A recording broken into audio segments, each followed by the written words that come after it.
전원 생활을 하시는 분들 중에는 귀농을 하신 분, 지금 농업을 생업으로 하시는 분도 계실 것이고요. 저처럼 귀촌을 하신 분, 그러니까 일하기 위해 도시로 출퇴근을 하고 전원에서 생활만 하는 사람들도 있습니다. 이렇게 도시로 출퇴근을 하는 경우 주로 자가용을 많이 이용을 하는데요. 도시에서 차로 출퇴근하는 것에 비해 시골에서 출퇴근을 할 경우에는 거리가 멀다 보니 하루에 운행하는 키로수가 당연히 많이 나옵니다. 그래서 저처럼 출퇴근 거리가 먼 분들이나 현재 전원 생활을 하거나 또는 계획하시는 분들에게 참고가 될 듯하여 말씀을 드려보겠습니다.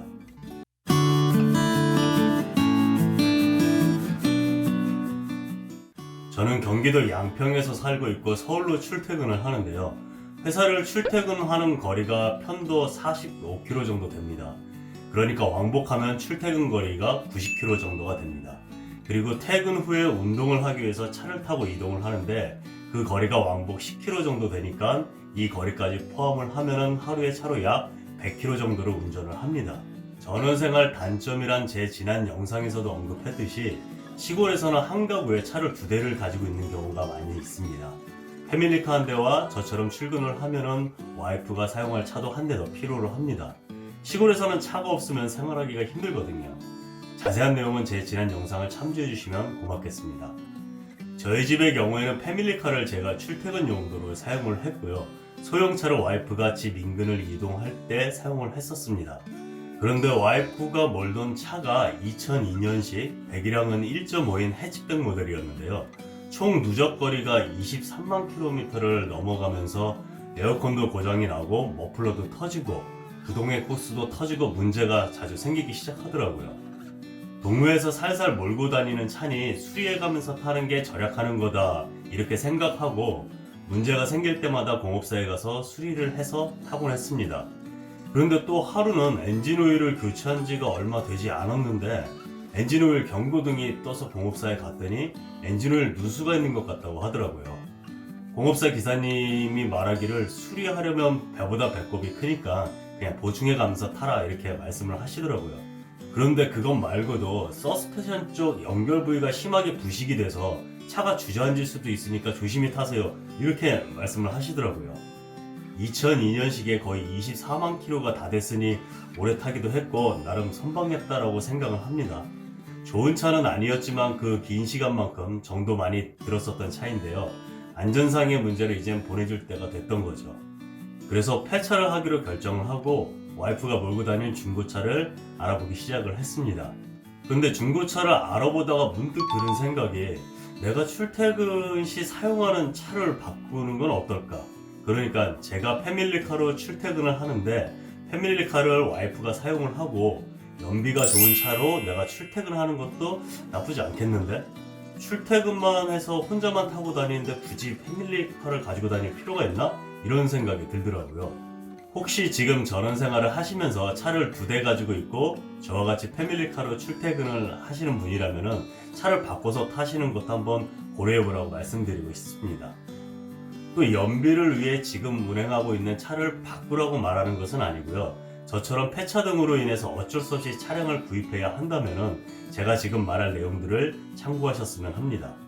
참고가 되시라고 말씀을 먼저 드리면 기존에 제가 출퇴근용으로 운행하던 패밀리카는 2000년 엔진에 가솔린을 사용을 했고요. 복합 연비가 11km인 차량인데요. 한 달에 사용하는 휘발유 비용이 25만원에서 많게는 30만원까지 주유비가 들었습니다. 어디 여행을 다녀온다든지 출장으로 지방을 간다든지 장거리 운전을 제외하고 순수하게 출퇴근과 아까 말했던 운동 다녀오는 데만 운행을 했는데 사용되는 기름값입니다. 적지 않은 금액이죠. 그래서 여러가지 차량도 알아보고 다양한 리뷰도 보고 유튜브에서 시승기도 확인해 보다가 최종적으로 아반떼 디젤 모델을 구입을 했습니다. 제가 구입한 아반떼 디젤 모델은 복합연비가 약 18km 정도가 나옵니다. 그러니까 기존에 몰던 패밀리카의 연비 11km에 비해서 7km 정도의 연비가 더 잘 나오는 거죠. 이 정도 디젤이다 보니까 휘발유보다 저렴해서 기름값 절약에 유리할 것 같다는 생각이 들어 구입을 했습니다. 저도 디젤 승용차는 처음 구매해 보았는데요. 디젤 차를 구입할 때는 연에 2만 km 이상 혹은 3만 km 이상 타는 사람이라면 구매를 하고 아니면 휘발유 차량을 구매해라. 정숙성이나 여러 가지 측면에서 볼 때 디젤보다 휘발유 차량이 좋다, 그렇게 말들도 하시더라고요. 제가 하루에 100km를 운행을 하고 주말 빼면은 한 달에 약 22일 운행한다면은 한 달에 운행하는 키로수가 약 2200km가 됩니다. 1년으로 계산을 해보면 연애 총 26,400km 정도 운행을 하게 됩니다. 위에서 말한 조건에 어느 정도 부합은 되는 셈이죠. 제가 구입한 차량은 2016년식 모델이고요. 스마트 트림입니다. 총 누적 키로수가 3만 km를 넘지 않는 차고요. 취득세 등 세금을 제외하고 약 1,400만원 정도 주고 구매를 했습니다. 옵션으로는 스마트 키하고 순정 내비게이션, 앞좌석, 열선 시트, 스티어링 휠, 열선, 후방 센서, 후방 카메라 등이 장착된 모델이고요. 무사고 차량입니다. 썬루프는 없었고요. 하이브리드 차량이나 전기차가 물론 더 연비가 좋게 나오겠지만 알아보니까 중고차라고 해도 가격이 만만치 않더라고요. 제가 원했던 연식이나 누적 키로수, 옵션 등의 같은 조건의 차량은 2,500만원에서 3,000만원 가까이 하더라고요. 집에 차가 한 대라면 좀 더 투자해볼 만도 하지만 패밀리카가 있는 상태에서 1,000만원 이상의 비용을 더 들여서 사기에는 솔직히 부담이 되었습니다. 색상은 가장 인기 좋고 무난한 흰색 차량을 생각을 했었는데요. 제가 구매하려고 알아볼 당시에는 흰색 차량은 렌트카 용도로 사용되었던 차들만 주로 매물로 나와 있었더라고요. 여행을 갈 때든 주말 레저용으로 이용하는 차를 구매하는 게 아니라 저는 출퇴근으로 당장 필요한 차를 구입을 해야 했기 때문에 흰색 차량이면서 연식, 키로수, 옵션 등 제가 원하는 조건의 차를 기다릴 여유는 없었습니다. 그래서 결론적으로 제가 생각했던 다른 조건들에 만족하는 블루 컬러의 차량을 구매를 했습니다. 흰색보다 이 컬러가 더 유니크하고 좋네, 뭐 이렇게 유연하고 타다 보니까 지금은 이 컬러도 어느 정도 마음에 듭니다. 간단하게 외관을 살펴볼게요. 많이 뭐 보셨던 디자인이라 익숙하실 거고요.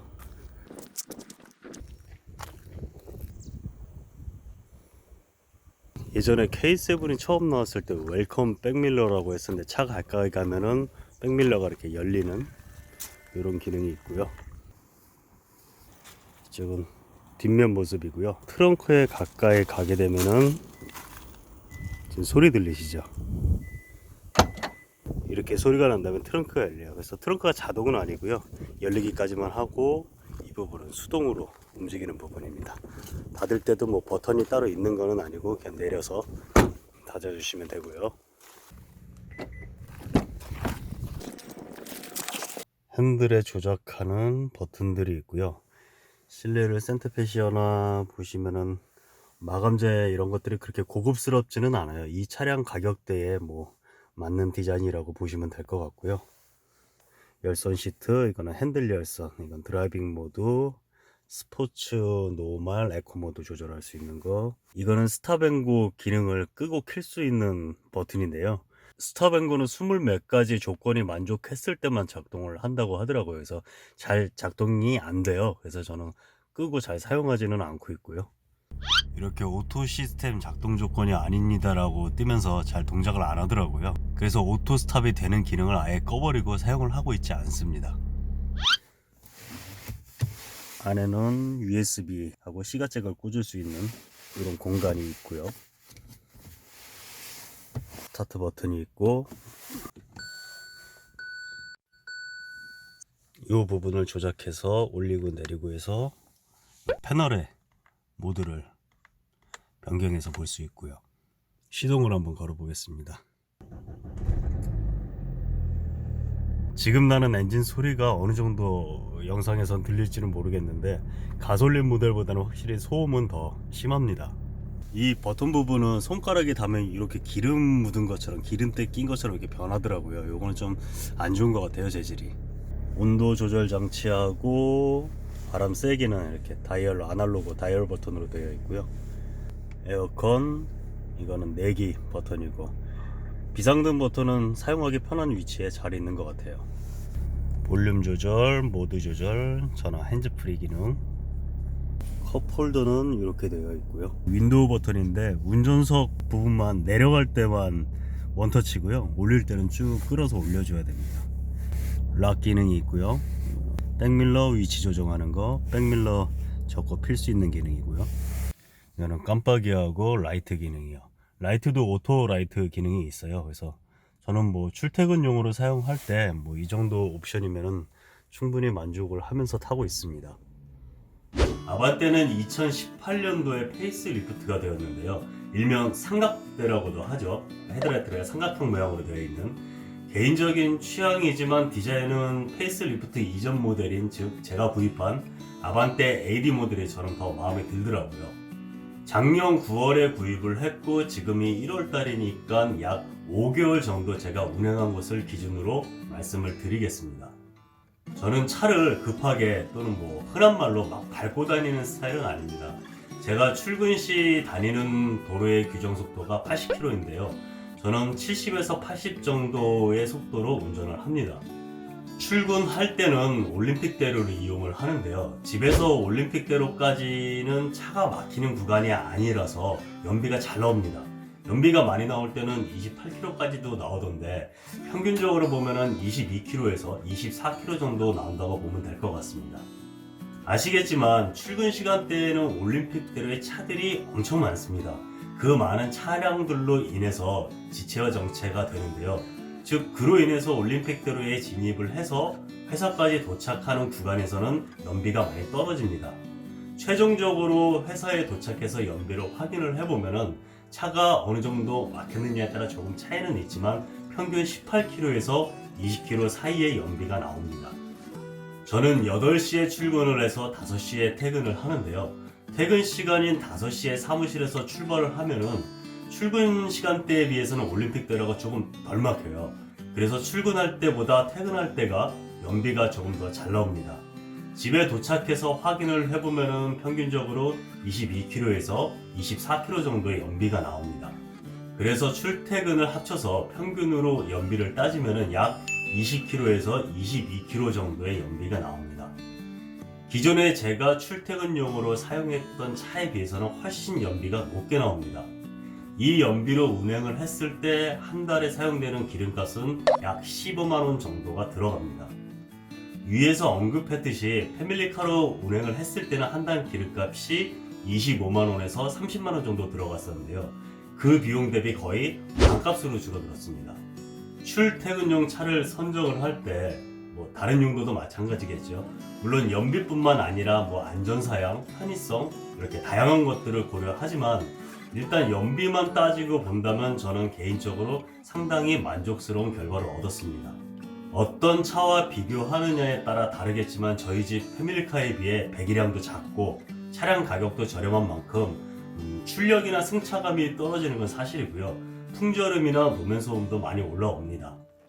뭐 이런 거 저런 거 다 따진다면 더 좋은 차를 사면 되는데 그만큼 비용을 더 지불해야 하는 건 당연한 것일 거고요. 그런 가성비적인 측면에서 볼 때 저는 출퇴근용 차량으로는 만족을 합니다. 아반떼 차량이 좋다, 나쁘다, 추천합니다, 추천하지 않아요 이런 말씀을 드리려는 것은 아니고요.